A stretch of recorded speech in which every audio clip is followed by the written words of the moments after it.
Hello. Okay. Um, this is a quick video to go over the power distribution system that I've developed for the Civic. This is going to go into the car tonight, and it's going to get started on the final wiring. But before I did, I wanted to go over some of the plastic work that I did. So I decided, well, I guess I should go over the basics of the system first. Real simple.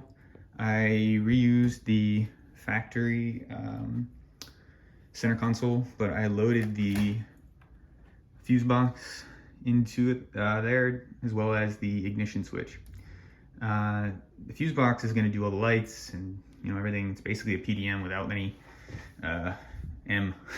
So I needed it, and I didn't want it back in the factory location because I want to be able to take the entire power system and PDM system. I want it all to be able to be removed, just because the car is going to be a test mule, and so I need everything to be able to go out and in. So now that I've got I knew I needed it in here, and I knew I needed a cradle system. It's not totally finished yet, but it utilizes the slides. There's little pins in there, you can't really see them.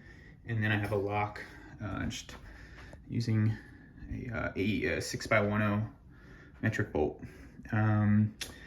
I wasn't going to do this initially. I know it's kind of tacky, and you show up, people think you do it just to do it, and it's whatever. But I realized that if I didn't put the ignition switch here, I was gonna have to extend the wiring or make some kind of relay system to drop the gauge down. And the more I looked at the problem, the more I realized it's actually just makes sense to do it all in one spot. And what's really cool is the way I have it is everything sits up into the factory hole. So I don't have it obviously all the way there, but I had to bore it out a little to get it to fit, but it works. The bracket took a minute. So this is what I kind of wanted to go over. Is the reason I'm doing this. The bracket for this, when you're building these, you're basically trying to match faces with faces. Faces with faces. And that can be really difficult, because in a situation like this, the face is not only angled, but it's rotated. And so mapping it to this is really tough. And then you have to worry about stability and strength and all sorts of limitations. And you don't really know where you're gonna start, or at least I never do. So I just start throwing shapes at it. I start matching the angles and trying to get, trying to get the angles down. And I know this doesn't make too much sense, but without seeing how it works on CAD. But the idea is that you start with a really simple process of finding your angles. I'll label them. Once you have your angles down, you can move on to larger brackets.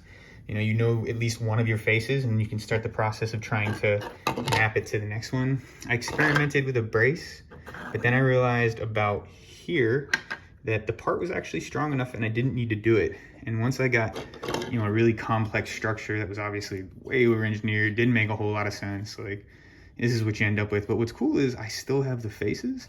I know where the location is in three-dimensional space.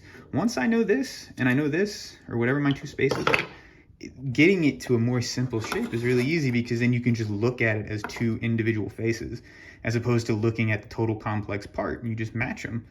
And then you eventually move down and down and down, you refine it. And then once I get to here, it's just the normal experiment of engineering, where I try to remove as much of the material as possible without compromising on structural integrity.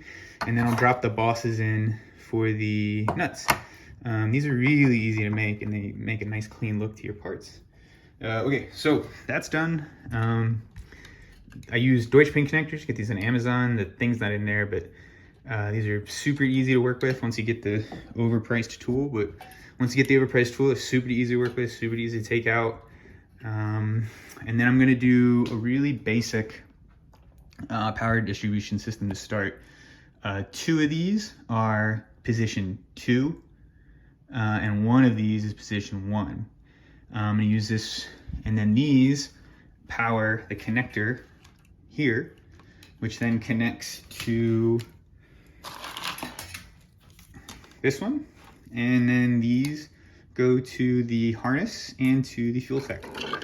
I'm eventually going to upload all of this, all the files, all of the wiring diagrams, everything. I have no desire to keep any of this private. So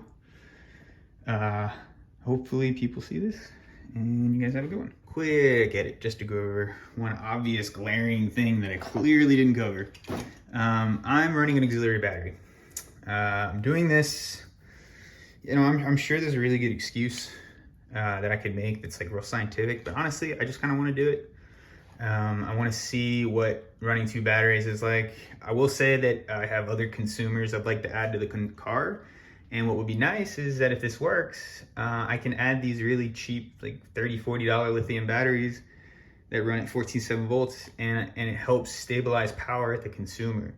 So you could think of things like meth pumps, you know, whatever, you know, amps even, you know, anything that's a heavier consumer that you typically have to consider using, you know, heavy gauge wire to power and then heavy gauge back, or at least heavy gauge to the ground.